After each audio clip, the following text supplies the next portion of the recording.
It's me Renu. நாங்கள் வந்து இன்றைக்கி மைசூர்லேருந்து பந்திப்பூர் ஃபாரஸ்ட் வழியாக வயநாட் போகிறோம். ஸோ வந்து நாங்கள் நைட்டே வந்து கிளம்பிட்டோம். பெட்ரோல் எல்லாம் போட்டுட்டு அங்கேருந்து கிளம்பிட்டோம். நைட்டில் ட்ராவல் பண்ணும்போது ஒரு பெஸ்ட் எக்ஸ்பீரியன்ஸ். ஆனால் கொஞ்சம் பயமாகவும் தான் இருந்துச்சு. ஏன்னா பின்னாடிலாம் எந்த வண்டியும் வரவே இல்லை. நம்மளுடைய வண்டி லைட்ஸ் மட்டுமே வச்சுட்டு ட்ராவல் பண்ணிகிட்ருந்தோமா, கொஞ்சம் பயமாகவும் தான் இருந்தது. நடுவில் வந்து ரிசர்வ்டு ஃபாரஸ்ட்டு அண்ட் வந்து டைகர்லாம் வந்து அடிக்கடி ரோட் கிராஸ் ஆகும். அந்த மாதிரிலாம் பேனர் பார்த்து வந்தேன். எனக்கு பயமாயிடுச்சு. பட் ஒரு முறையாச்சும் லைஃப்பில் வந்து இந்த மாதிரிலாம் எக்ஸ்பீரியன்ஸ் பண்ணணும்ல. பந்திப்பூர் ஃபாரஸ்ட் வந்து மார்னிங் 6 o'clock தான் ஓப்பன் பண்ணுவாங்க. அதோட வியூ தான் இது. பயங்கரமான ஒரு வியூங்க. டிசம்பர் மந்த்து பெஸ்ட்டு மந்த்துங்க நீங்கள் ட்ராவல் பண்ணுறதுக்கு அங்கே. இந்த மாதிரி தான் ரொம்ப ரொம்ப வந்து பனிமூட்டமாக இருந்துச்சு. இதில் நாங்கள் பார்க்குறதுக்கு இதில் என் கண்ணே பத்தலை அப்படின்ற மாதிரி தான். எனக்கு இந்த மாதிரி ரொம்ப க்ளவுடியாக இருக்க பிளேஸ்லாம் ரொம்ப பிடிக்கும். எனக்கு இங்கே ட்ராவல் பண்ணுறதுக்கும் பார்த்திங்கன்னா எனக்கு ரொம்ப ரொம்ப பிடிக்கும். இங்கே வந்து பந்திப்பூர் ஃபாரஸ்ட்டில் நம்ம வண்டி எங்கேயுமே ஸ்டாப் பண்ண முடியாது. ஸோ ஸ்டாப் பண்ணுனா நம்மளுக்கு வந்து ஃபைன் வேறு போட்டுருவாங்க. அதனால் வந்து ஸ்டாப்லாம் பண்ணவே முடியாது. நான் வந்து பைக்கில் போகும்போதே அப்படியே தான் வீடியோ எடுத்துகிட்டே போனேன். மார்னிங் வியூ வந்து பெஸ்ட்டு கிடச்சிதுங்க. நான் வந்து அதுக்கேற்ற மாதிரி தான் பிளான் பண்ணியிருந்தேன்.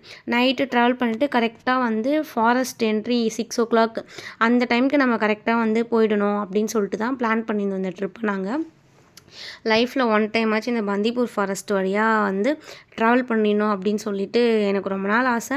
கடைசியில் அது இப்போ தான் நிறைவேறுச்சு.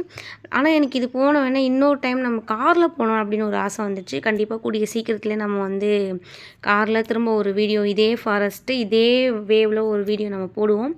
கண்டிப்பாக பார்க்கலாம். அதுக்கப்புறம் வந்து இங்கே பார்த்திங்கன்னா வெஹிக்கிள்ஸ்லாம் வந்து அதான் எங்கேயாச்சும் வந்து வண்டி ஸ்டாப் ஆகிருந்துச்சுன்னா, டிராஃபிக்காக இருந்துச்சுன்னா கண்டிப்பாக அந்த இடத்துல வந்து ஏதாச்சும் ஒரு சம்பவம் வந்து வெயிட்டிங் அப்படின்னு தான் அர்த்தம். நாங்களும் இங்கே போகும்போதெல்லாம் ஏதாச்சும் புலியோ இல்லை புலி வர்றதுக்கு சான்ஸ் இருக்காது.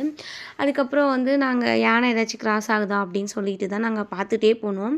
அதுக்கப்புறம் ஒரு இடத்துல தான் நான் பார்த்தோம். வரும்போது வந்து யானை வந்து கிராஸ் ஆகிருந்தது. அதை சரியாக நான் ஃபோக்கஸ் பண்ண முடியல. ஏன்னா நிறைய வெஹிக்கிள்ஸ்லாம் இருந்துச்சுனால. ஃபஸ்ட்டு ஒரு பெரிய யானை, அதுக்கப்புறம் ஒரு குட்டி யானை போச்சு. திரும்ப நாங்கள் கிராஸ் பண்ணி வந்துட்டோம். அதுக்கப்புறம் பின்னாடி இந்த சைட்லேயும் திரும்ப கிராஸ் ஆகி வந்தது. அதுக்கப்புறம் ஒரு மான் வந்து ஏதோ புலியா என்னன்னு தெரில, ஏதோ வந்து சாப்பிட்டுட்ருக்கு போல். கடிச்சிட்டு அது வந்து ஓரமாக கிடந்தது. அதையுமே அப்படியே பாவமாக பார்த்துட்டு இருந்து பாவமாக தான் இருந்துச்சு எனக்கு அதை பார்க்க. உயிரெலாம் போயிட்டு தாங்க இருந்துச்சு. அது உயிரே இல்லை அதில். அதை பார்த்துட்டு அப்படியே மனசு கேட்கவே இல்லை. எனக்கு வர பிளட்டெல்லாம் பார்த்தாலே கொஞ்சம் பயம். அதை அப்படியே அப்படியே பார்த்துட்டு நாங்கள் அப்படியே நிறைய குரங்குலாம் இருந்துச்சு. அதையெல்லாம் பார்த்துட்டு அப்படியே வந்து கிளம்பிட்டோம் அங்கேருந்து. அண்ட் தேங்க்யூ ஃபார் வாட்சிங். மறக்காமல் நம்ம சேனலை சப்ஸ்கிரைப் பண்ணிக்க. நிறைய ட்ராவல் வீடியோ